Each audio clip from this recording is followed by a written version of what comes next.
Bienvenue à tous dans la maison de Dieu. C'est toujours une grande joie de se retrouver réunis en réunion de famille. Amen. Parce qu'en tant qu'enfants de Dieu, nous sommes une famille. Et c'est toujours bien de commencer la semaine en famille. Amen.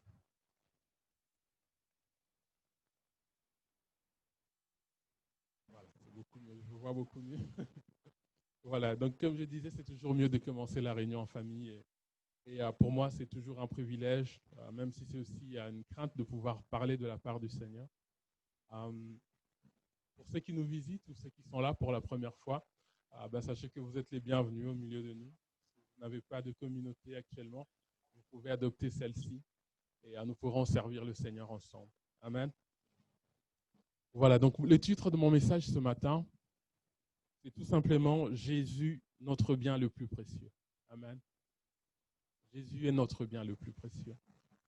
Et avant de commencer, on va lire dans Philippiens 3 jusqu'à 10 ou 11 si on veut. Il est écrit.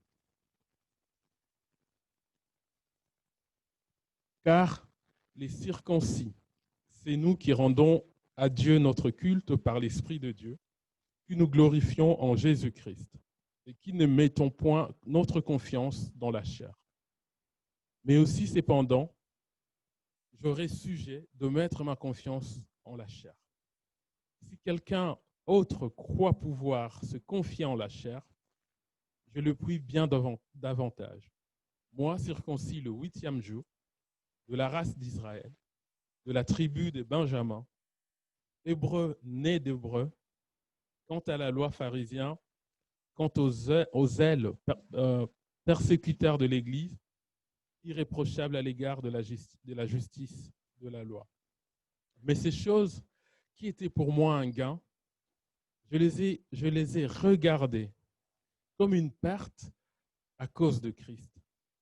Même, je regarde toutes ces choses comme une perte à cause de l'excellence de la connaissance de Jésus-Christ, mon Seigneur, par lequel j'ai renoncé à tout. Je le regarde comme de la boue afin de gagner Christ, d'être trouvé en lui, non avec ma justice, celle qui vient de la loi, mais avec celle qui s'obtient par la foi en Christ, la justice qui vient de Dieu par la foi, afin de connaître Christ et la puissance de sa résurrection et la communion de ses souffrances en devenant conforme à lui dans la mort pour parvenir, si je puis, à la résurrection d'entre les morts. Amen. On va prier pour remettre la parole de Dieu, pour remettre ce moment dans les mains de notre Seigneur. Seigneur, nous voulons vraiment te dire merci, Père éternel. Tu nous dis que, Seigneur, ta parole, c'est la lumière sur nos chemins, c'est la lampe à nos pieds, Père éternel. Et nous croyons qu'elle est la vérité, Seigneur. Ce matin, Seigneur, alors que nous allons partager, Seigneur, ce passage ensemble avec l'Église, nous prions, Seigneur, que tu sois au centre de tout, Père éternel, que tu diriges ce moment, que nous soyons concentrés, qu'il n'y ait pas de moment de distraction, Seigneur. Et que tout esprit contraire au tien soit complètement anéanti au nom de Jésus. Seigneur, tu bénis ce moment et tu nous rends tous disposés. Amen. Voilà, donc voici ces mots que Paul est en train d'écrire à l'église de Philippe. Il faut savoir que Philippe, c'est une ville qui se trouve en Macédoine, mais qui est en fait une colonie de Rome. Et ainsi donc, les habitants de Philippe étaient considérés comme des Romains, puisque Philippe était une colonie de Rome. Et ce qu'il faut savoir aussi en background, c'est que Paul, en fait, est emprisonné à ce moment-là, à Rome. Et voilà, il écrit à l'église de Philippe, notamment pour les encourager, pour aussi les remercier, parce qu'il y a Aphrodite qui sera envoyé pour le visiter en prison, pour lui apporter des biens, de l'argent, lui faire du bien tout simplement en prison, au risque de sa vie. Il va tomber malade, il va connaître pas mal de souffrances. Donc en fait, il a failli perdre sa vie pour aller visiter Paul. Et c'était une église qui était généreuse aussi parce que c'est une église qui soutenait aussi Paul d'une manière ou d'une autre. Alors, qui est Paul, pour ceux qui ne le savent pas? Paul, il ne s'appelait pas Paul avant, en fait. Avant, c'était Saul de Tarse. Donc, c'était un pharisien de Tarse qui, voilà, un bon citoyen pharisien qui défendait en fait toutes ses valeurs avec toute la dernière force qu'il pouvait avoir. Paul, après, il est devenu un apôtre de Jésus-Christ, un disciple de Jésus-Christ. Alors, il ne faisait pas partie des 12 disciples de Jésus, il l'est devenu un petit peu plus tard, suite à une rencontre extraordinaire qu'il va faire sur son chemin à Damas, sur le chemin de Damas, où Christ va se révéler à lui et quelque chose d'extraordinaire va se passer. Et Paul ne sera plus jamais la même personne après cette rencontre avec le Seigneur Jésus-Christ. Lui qui persécutait les chrétiens, il va devenir celui qui est en train de gagner des personnes pour Christ. Il va créer il va créer des églises dans plusieurs villes. Il va vraiment révolutionner sa génération. Il va même, à un moment donné, travailler avec les disciples de Jésus, ceux-là même qui ont côtoyé Jésus-Christ. Mais au-delà de ça, il va faire encore plus. Et il va juste faire des choses incroyables, extraordinaires. Paul, c'est aussi un théologien, un écrivain. Alors, inutile de vous dire que de tous les disciples, c'est Paul qui a écrit le plus des livres dans la Bible. C'est un théologien aussi parce que son message a toujours un caractère théologique et on va dire même christocentrique en fait. Paul, c'est vraiment quelqu'un qui est énormément centré sur Christ et c'est juste incroyable. Il est comme le défenseur de Christ en fait. Quand on analyse tous les écrits de Paul, on voit que Christ revient toujours en permanence. Il revient en permanence, il revient en permanence. Et ce n'est pas pour rien. Parce qu'il faut savoir qu'il y avait deux tendances chez les Juifs à l'époque. Donc, on avait d'une part les pharisiens et puis on avait d'autre part les sadducéens, en fait. Et les pharisiens, eux, ils croyaient à un moment donné à Jésus. Mais en fait, ils étaient ce qu'on appelle les syncrétistes. Les syncrétistes, en fait, c'est des gens qui mélangent un petit peu les choses. Ça veut dire, bon, vous êtes chrétien, d'accord, on accepte, mais voilà, dans la loi, il est quand même dit ça, ça, ça et ça aussi. Et ça, ça, ça et ça aussi, c'est aussi bien, donc on veut aussi accepter ça. Donc il y avait ces syncrétistes-là. Et souvent, ce sont les pharisiens qui avaient cette tendance du syncrétisme, en fait. Et d'autre part, il y avait les sadducéens qui étaient vraiment catégoriques et qui étaient un petit peu opposés à cela. Ils voulaient uniquement rester sur la loi, ainsi de suite. Et à Paul, c'était également cet homme-là qui avait cette espérance, qui attendait en fait la parousie. La parousie, c'est simplement le retour de Christ. Et tout cela, c'est cette parousie-là, cette attente de Christ qui caractérise aussi à plusieurs reprises dans ces textes, en fait, sa foi. Et ce qui est extraordinaire, c'est que Paul va beaucoup nous parler donc du christianisme. Et on va commencer à se poser la question, mais c'est quoi le christianisme en réalité? Qu'est-ce que le christianisme? C'est une question que je pourrais nous poser ce matin. Est-ce que quelqu'un peut me dire pour lui peut-être qu'est-ce que c'est le christianisme?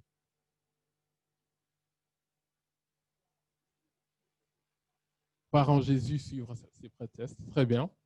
Une bonne réponse. Quelqu'un d'autre? Non?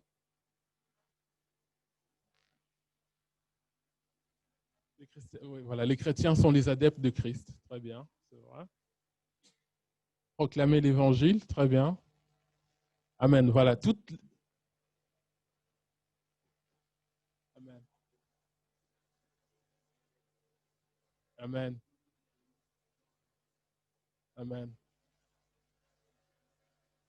Cet aspect de l'amour aussi, comme il dit Ladislav, et c'est vrai. Donc, toutes vos réponses sont correctes. Gloire à Dieu, nous sommes une bonne église.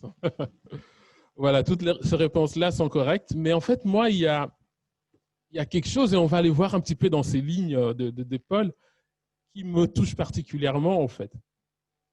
Et ça, c'est une phrase que j'avais entendue de quelqu'un. Il disait que, en fait, le christianisme, c'est une connaissance expérimentée du salut en Jésus-Christ. Et moi, ça m'a particulièrement touché. Une connaissance expérimentée.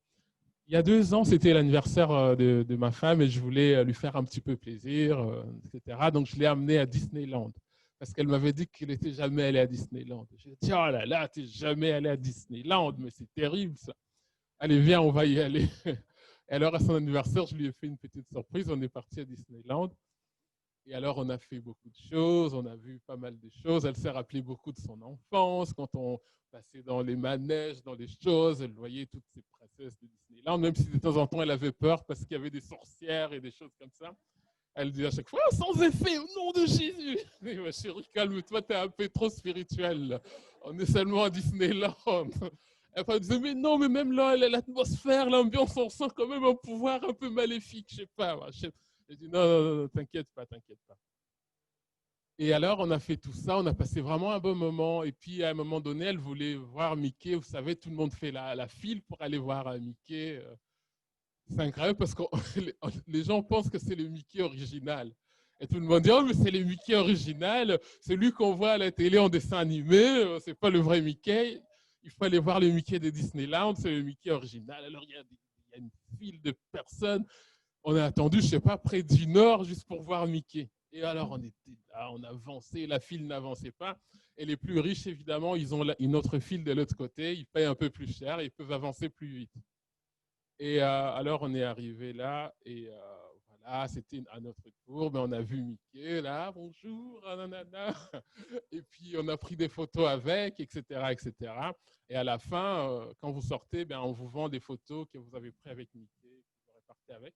Et puis, quand on sortait, ben, on nous a proposé quelques photos. Voilà, on a pris quelques photos, vous voulez les acheter, ainsi de suite. Après, on prend quelques photos partager, etc. Et les personnes accueillent, waouh, vous avez pris une photo avec Mickey, c'est super, etc. Et en fait, si on demande, en nous voyant comme ça avec Mickey, on pourrait nous demander, mais est-ce que vous connaissez Mickey? Mais parce que les gens, en fait, ils n'ont pas le background. Hein. Ils ne savent pas qu'on a enduré 1 heure avant de voir Mickey. Ils voient juste la photo de nous et Mickey, comme ça à côté. Ils pourraient même croire que c'est notre ami, qu'on connaît Mickey. Mais oui, on est avec lui sur la photo, on le connaît. Mais en fait, ils n'ont aucune idée. Et parfois, dans le christianisme, c'est un peu ça. Jésus, on le chante partout, on entend parler partout de Jésus, Jésus dans l'église, Jésus, c'est cela, Jésus, etc. Mais est-ce qu'on connaît vraiment Jésus-Christ? Est-ce que nous connaissons vraiment Jésus-Christ?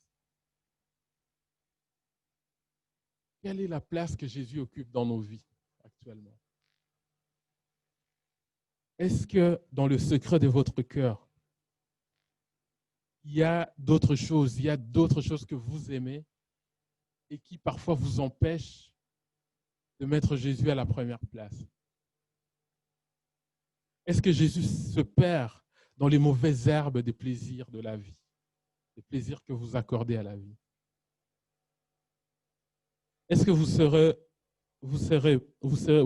heureux d'avoir Christ si vous ne pouvez n'avoir que lui? Pourquoi est-ce que je suis chrétien? Est-ce que je vais à l'église pour faire plaisir à telle ou telle personne?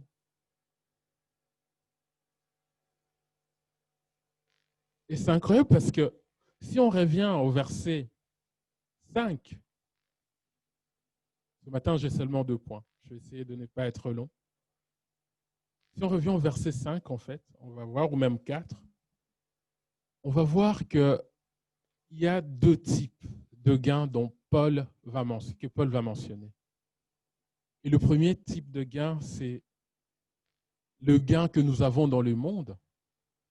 Et le deuxième, c'est ce que nous avons en Jésus-Christ. Ce sera mes 2 points ce matin.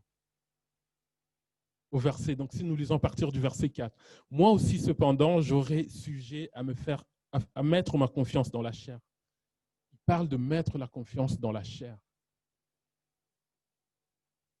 Il parle de mettre la confiance dans la chair. Si quelque autre quoi pouvoir se confier en la chair, je le puis bien davantage. Waouh, c'est extraordinaire parce qu'en fait, Paul, ce qu'il est en train de dire, c'est qu'en fait, il est en train de dire qu'il n'était pas n'importe qui avant de connaître Jésus-Christ. En fait, s'il pouvait se glorifier à la manière du monde, c'était pas juste un petit homme là, comme ça. Et c'est là qu'il va commencer à dire ce qu'il était, en fait. Il va commencer à énumérer ce qu'il était. Alors, il va dire, moi, circoncis le 8e jour. Donc, en fait, il suivait les rites. Et il faut savoir que dans la culture juive, il y avait différents castes, en fait, dans la culture. Il y en a qui étaient, on va dire, entre guillemets, un peu supérieurs aux autres, parce qu'il y a des choses qu'ils ont mieux fait que d'autres. C'est ça aussi les pharisiens, n'est-ce pas? C'est, oh, moi, je fais ceci, toi, tu ne le fais pas, etc. Par rapport au mérite, hein, c'était vraiment la méritocratie des pharisiens. Moi, je fais ça, voilà, moi, j'ai été circoncis donc le 8e jour. Donc, il montre déjà qu'il était quelqu'un qui respectait les rites, en fait. Ça veut dire que c'était quelqu'un de droit. Il dit qu'il est de la race d'Israël, d'une race supérieure, la race d'Israël. Il dit qu'il est de la tribu de Benjamin. Donc, il était d'un rang social élevé. Il dit qu'il est hébreu né d'hébreu. Donc, en fait, il est vraiment en train de dire qui il était. Et en fait, il est en train de se décrire, mais il faut comprendre qu'à côté de la description qu'il est en train de donner, il y a aussi des avantages matériels qui vont avec ça. Ça veut dire qu'il est aussi riche, en fait, en disant ça. Il était riche. Et il dit, quant à la loi, j'étais pharisien, en fait. Donc, ça veut tout dire. Ça veut dire que s'il y a des personnes qui suivaient la loi vraiment à la lettre ou d'une très bonne manière, lui, il en fait partie, en fait. Il faisait partie vraiment des meilleurs, en fait, de ceux qui obéissaient, qui suivaient. Et de surcroît, il rajoute même, quant aux zèles, j'étais persécuteur de l'Église. Waouh! Ça veut dire que il a déjà donné toute cette liste-là de ces choses-là qu'il représentait. Et par-dessus cela, il persécutait l'Église. Donc, c'était comme un bonus supplémentaire qu'il avait, en fait. C'est-à-dire qu'il combattait le christianisme. Pourquoi? Parce que le christianisme pouvait être un danger. Le christianisme était un peu comme un danger, en fait, au judaïsme, auquel il faisait, en fait, partie à ce moment-là. Et on peut même regarder, si on regarde dans Galates 1, 13 à 15, il est dit, vous avez d'ailleurs entendu parler de mon comportement autrefois dans le judaïsme. Je persécutais à outrance l'Église de Dieu. Je cherchais à la détruire. Et j'étais plus avancé dans le judaïsme que beaucoup de ceux de mon âge parmi le peuple, car j'étais animé d'un zèle excessif pour les traditions de mes ancêtres. Mais Dieu m'avait mis à part dès le ventre de ma mère et m'a appelé par sa grâce. Amen. Voilà un petit peu ce que représentait Paul, en fait. Il représentait toutes ces choses.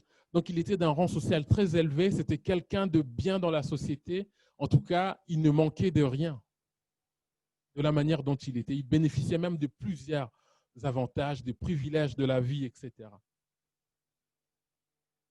Comme je le disais, vous connaissez aussi son histoire. Sur le chemin de Damas, il va être bouleversé. Pardon. Il va être bouleversé parce qu'il va rencontrer le Seigneur Jésus-Christ. Il va lui parler, qui va lui dire, Paul, pourquoi tu me persécutes? Il va être aveugle pendant 3 jours. Après cela, ce sera un nouveau Paul qui sera même capable de dire toutes ces choses que j'ai considérées comme de gain, maintenant je les regarde comme de la boue. Et j'aime beaucoup cette phrase, il dit, à cause de l'excellence de la connaissance. Waouh, de Jésus-Christ. C'est pour ça que j'aime beaucoup cette définition du christianisme qui dit que c'est une connaissance expérimentée du salut en Jésus-Christ. Quand on dit connaissance expérimentée, en fait, ça veut dire que c'est une connaissance que chacun d'entre nous pourrait être en mesure de dire « j'ai expérimenté Christ ». Et si vous faites attention, vous allez voir qu'il parle de mon Jésus. Paul, il parle de mon Jésus. Ça veut dire que je l'expérimente. Je l'ai tellement expérimenté que je sais ce qu'il est en fait. Je sais qui il est. Je sais ce que je gagne en le suivant. Ce n'est pas juste un Jésus avec qui j'ai été prendre une photo. Non. Ce n'est pas juste un Jésus dont j'ai entendu parler. Vous savez, aujourd'hui, quand on parle du christianisme, on parle des chrétiens. les gens ils nous voient plus comme une religion. Les gens nous voient comme une religion, les gens nous voient comme voilà, des personnes qui se rassemblent pour X ou Y raison. Et puis voilà, ça se termine là. Ou d'autres pensent même qu'on est des gens un peu illuminés, on est un peu des fous, voilà, qui nous imaginons des histoires, etc., qui croyons à un Bible, des légendes, etc., parce que c'est comme ça que certains catégorisent la Bible, comme un livre légendaire, etc. C'est comme ça que plusieurs personnes voient le christianisme. Et en fait, il y a certaines choses que nous pourrons comprendre uniquement lorsque nous expérimentons Jésus-Christ, lorsque nous faisons confiance à Jésus-Christ et lorsque nous lui consacrons un peu plus de notre temps pour apprendre sa parole, pour prier, pour le prier et pour bâtir une relation solide avec lui. Alors, il y a peut-être parmi nous des personnes qui avaient une fausse image, en fait, du christianisme. Et comme Paul, il y a des choses qu'ils pensaient avoir gagnées, en fait. Et aujourd'hui, ce que je voudrais vous dire, c'est que lorsque Jésus devient une expérience dans vos vies, certaines choses que vous pensiez avoir gagnées, vous allez dès à présent les considérer comme de la boue. Il y a des personnes qui sont là et qui peuvent se vanter, je ne sais pas, peut-être de la richesse matérielle qu'ils ont, peut-être de nombreuses femmes qu'ils ont, peut-être de, je ne sais pas, de peu importe, mais qui n'est pas animé par Dieu. Lorsque Jésus vient dans vos vies, dans nos vies, il nous change. C'est un homme qui était polygame du jour au lendemain. Il se rend compte qu'une femme le suffit. Une femme lui suffit, une femme est suffisante. Un homme qui était matérialiste se rend compte, lorsque le Seigneur Jésus vient rentrer dans son cœur, que l'argent qu'il a, ce n'est pas pour qu'il l'accumule, mais pour qu'il fasse du bien aux autres. Donc en fait, Jésus vient faire la différence. Et c'est ça les choses que Paul va comprendre. Il va dire, toutes ces choses que j'avais, aujourd'hui, je les considère comme de la boue. Donc en fait, on se rend compte qu'après cette rencontre avec Jésus-Christ, il y a un avant Paul, un après Paul.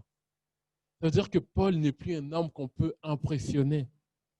Il n'est plus impressionnable avec le matériel. Tu peux avoir tout ce que tu veux comme bien matériel, tout ce que tu veux comme statut social, mais tu ne pourras pas l'impressionner parce qu'il était là. Il était de ce côté-là aussi avant. Puis Jésus-Christ est venu dans sa vie et il est passé de l'autre côté. Donc, il n'est plus quelqu'un à impressionner parce qu'il a reçu. Et c'est pour cela que le Seigneur Jésus, ici, en fait, il est en train de dire que Jésus, en fait, est suffisant pour lui. Et d'ailleurs, il y a ce chant que nous chantons souvent, « Christ seul me suffit ». Et lorsque nous chantons « Christ seul me suffit », est-ce que nous réalisons vraiment les paroles de ces chants? Parce qu'en fait, ce que j'ai remarqué, c'est que beaucoup, même dans nos églises, on pense qu'on est chrétien, mais on ne comprend pas vraiment ce que c'est en fait. On veut être chrétien, on veut suivre, on pense que Jésus est là simplement pour en fait nous aider à aller au ciel. Il est mort pour nous, nous avons le salut, et voilà.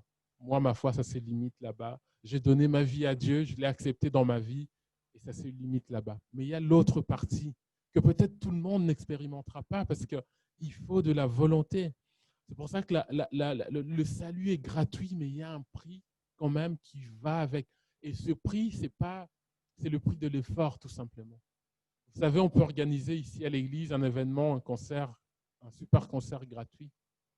Mais on n'ira pas vous chercher chez vous pour vous emmener non plus à l'église. On va vous dire l'événement est gratuit, mais c'est à vous de venir maintenant à l'église, profiter de cet événement gratuit. Et il en est de même pour le salut. Le salut est gratuit, mais nous devons venir dans le salut. Nous devons venir prendre ce salut. Nous devons venir à Christ et être en lui pour pouvoir bénéficier de ce salut.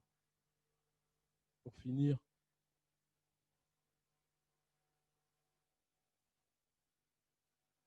ici, si nous lisons dans Matthieu 13, 44, il est dit, Le royaume des cieux est comme un trésor caché dans un champ qu'un homme a trouvé et a couvert. Puis, dans la joie, il va vendre tout ce qu'il a et il achète ce champ. Amen.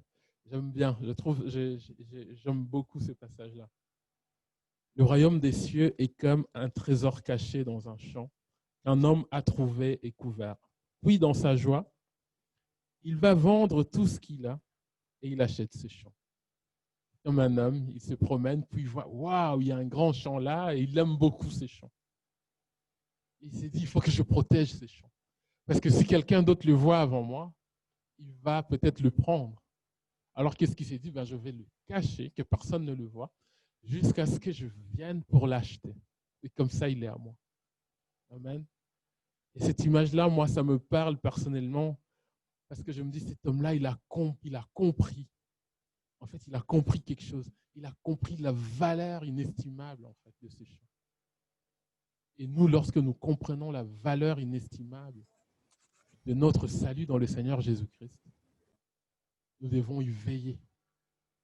À plusieurs reprises, d'ailleurs, la Bible va dire veiller et prier d'abord. Veiller et prier, veiller et prier. Vous allez voir ça de temps en temps dans la Bible. Parce que la prière, elle va jamais toute seule. Dieu nous appelle d'abord à veiller. Dans le mot veiller, il y a réfléchir, faire attention. Ça veut dire, en fait, la prière, nous, les chrétiens, la prière n'exclut pas, en fait, la réflexion. La prière n'exclut pas, en fait, l'action. La prière n'exclut pas ces choses-là. Elle les accompagne. Amen. La prière accompagne ces choses-là. Et donc, ce matin, nous devons comprendre que lorsque nous perdons certaines choses qui sont motivées par la chair, nous gagnons certaines choses qui sont motivées par Christ, notre Seigneur. Amen. Jean 3, 21 nous dit quiconque fait ce qui est vrai vient à la lumière, afin qu'il puisse être clairement vu et que ses œuvres, afin qu'il puisse être clairement vu que ses œuvres ont été accomplies en Dieu. Amen. Et Jésus-Christ, c'est notre lumière. Nous voulons que les autres voient que la force, la sagesse et la joie dont nous avons besoin pour obéir à Dieu ne peuvent jamais venir d'ailleurs que du Seigneur Jésus-Christ. Amen. Voilà, c'était mon petit encouragement de ce matin. On va prendre un temps dans la prière pour tout simplement réaliser que Jésus est vraiment notre bien le plus précieux. Amen. Et si nous faisons de Jésus notre socle, tout ce que nous ferons réussira. Amen. Si Jésus est notre fondement, fondation, notre couple va réussir. Nos entreprises vont réussir. Tout ce que nous allons mettre en place va réussir parce que cela est d'abord motivé par Jésus-Christ. Et pas n'importe quel Jésus-Christ, mais Jésus-Christ que nous avons expérimenté, parce que nous avons pris du temps de le connaître, parce que nous n'avons pas jugé seulement d'être utile à lui, mais nous avons jugé aussi d'être agréable à lui. Amen. Le Seigneur veut que nous soyons plus agréables, plutôt même qu'utiles, en fait. Ça ne sert à rien d'être utile à Dieu si on ne lui est pas agréable, en fait. Amen. Voilà, Seigneur, mon Dieu, mon roi, nous te remercions pour ce moment, encore ce matin, Seigneur. Nous croyons que tu nous as parlé, Seigneur. Merci pour la vie de Paul, Seigneur, qui aujourd'hui nous enseigne énormément, Père éternel, de tout ce qu'il avait, toutes les richesses qu'il avait, le rang social élevé, Seigneur, qu'il avait, tout le prestige, Seigneur, qu'il pouvait représenter. Il l'a vu, Seigneur, comme de la boue, Seigneur, à cause de l'excellence, Seigneur, de la connaissance de la personne de Jésus-Christ. Et ce matin, Seigneur, ma prière, c'est que chacun d'entre nous, Père éternel, que nous puissions voir comme lui. Que toutes ces choses que nous considérions, Seigneur, comme des gains, Seigneur, dans le monde, qu'à cause de la connaissance, Seigneur, qu'à cause de la connaissance expérimentée de notre Seigneur Jésus-Christ, nous puissions les considérer également comme de la boue, Seigneur, pour gagner davantage le cœur de notre Seigneur Jésus-Christ. Merci d'agir encore ce matin. Merci aussi, Seigneur, pour nos enfants, Seigneur, qui nous accompagnent dans la louange ce matin, Père éternel. Croyons, Seigneur, que ces paroles seront vraies dans leur vie aussi. Qu'ils soient des vrais serviteurs pour toi, Père éternel. Tu bénis aussi les encadrants. Prions également pour toutes les personnes qui nous visitent ce matin, Père éternel. Seigneur, laisse que c'est Jésus, Seigneur, puisse se révéler, Seigneur, à elles de manière comme jamais, Seigneur, auparavant. Seigneur, que ces personnes puissent te placer à la première place dans leur vie. Sois loué, sois béni. Au nom de Jésus. Amen.